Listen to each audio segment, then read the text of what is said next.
Gideon Rose here, editor of Foreign Affairs, and welcome to another episode of Foreign Affairs Focus. We have the great privilege today of talking with Jacob Hacker, one of the co-authors of perhaps the most acclaimed and most influential work of political science in the last decade, the philosophical text behind the Occupy Wall Street and similar movements, Winner-Take-All Politics. Jacob, let's get right to it. You basically have made the case why the 1% is screwing the 99%. So explain what is behind the current surge in economic inequality. Well, so our argument is that this really is a story about the top 1% pulling away from the rest of Americans, and that's certainly been the heart of the Occupy Wall Street critique. But I think a lot of times people who accept that the top 1% has reaped the lion's share of economic gains over the last generation nonetheless thinks that this is driven by some broad technological changes or the globalization of the economy. And we argue that while those things matter, at least as important and probably more important has been these big changes in public policy and in politics over the last generation. So we look at changes in tax policy, industrial relations policy, how labor unions are treated. We look at financial deregulation, corporate governance, executive compensation, and we basically unpack the ways in which our government has tilted in favor of the very, very well off. And then we try to answer the question of, well, how could this happen? How could this happen in a democracy where you would expect that policies that hurt the vast majority of Americans and help those at the very top wouldn't be very popular. So economic inequality is not just real, it's a deliberately chosen societal act. Why and how could this happen in a democracy? Well, so yeah, I mean, that's the basic argument. This is actually something that happened deliberately, not always through action. Sometimes it was deliberate inaction. A lot of the financial deregulation story is about our failure to update our policies to reflect the way in which financial markets had changed that was creating both vast rewards at the top and vast risks for the rest of Americans.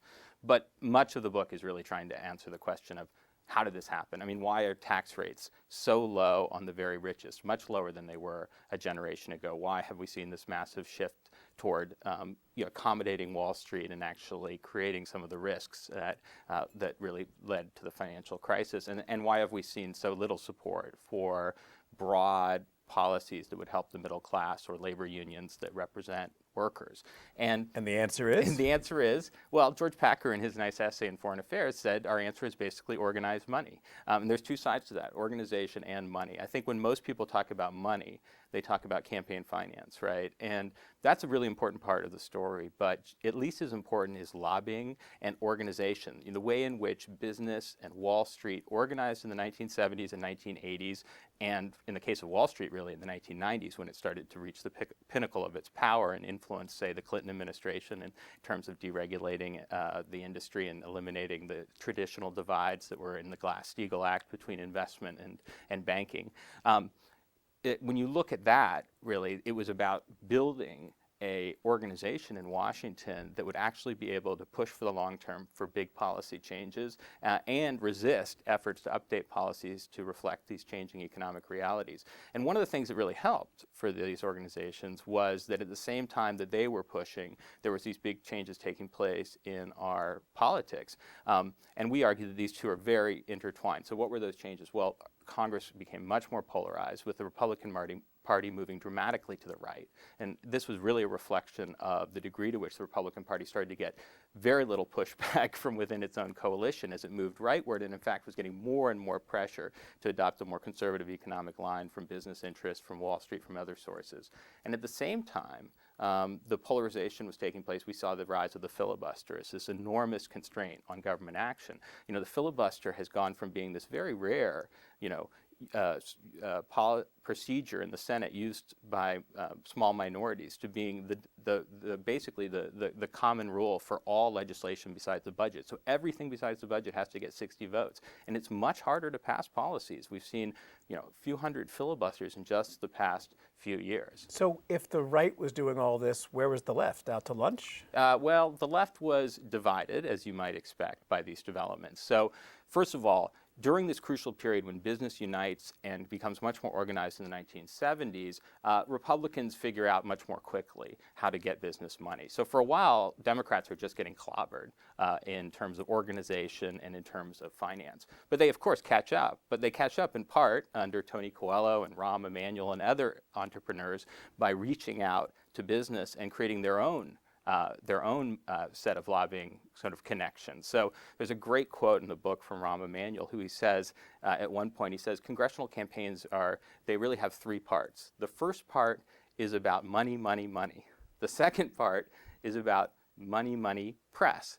And the third part is about money, press, and votes. Now, if you've been counting, that means that money has a lot more role, according to Emanuel, than do the final votes. So money becomes much more important, and it basically cross-pressures the Democrats. And more, it's very hard for the Democrats to basically adopt a consistent line on these issues. And at the same time, on votes, they're often really fighting to keep these kind of coterie of sort of moderate members in line, especially with the Senate filibuster. And these moderates, we show in the book, are often very solicitous of these powerful economic interests, whether it's Wall Street or the healthcare industry or a whole host of other groups that are basically able to get the ear of these powerful barons in Congress. So it seems like in the last year or so, you've started to see pushback. You've started to see change. You've started to see a sense that this is the situation is not sustainable. Do you expect to witness a sort of progressive revival in the years to come, or are we just basically going to be living in the world you guys described? Well, I mean, a lot of people finish our book and say they feel, if they're concerned about these trends, as I think most Americans are, they say they feel pretty depressed. We don't actually see it as a depressing story in this sense.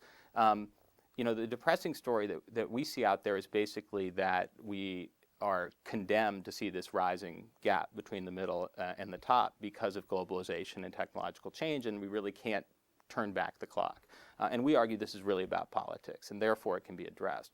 But at the same time, because it's about politics and because these trends have unfolded over 30 years, it's going to take a while to really address these challenges. So I think the best element of the Occupy Wall Street movement is that it's drawn attention to this gap, and it's really framed the issue in the way we do in the book, that the top 1% is pulled away from the bottom 99%. It's seen Wall Street as central to the story.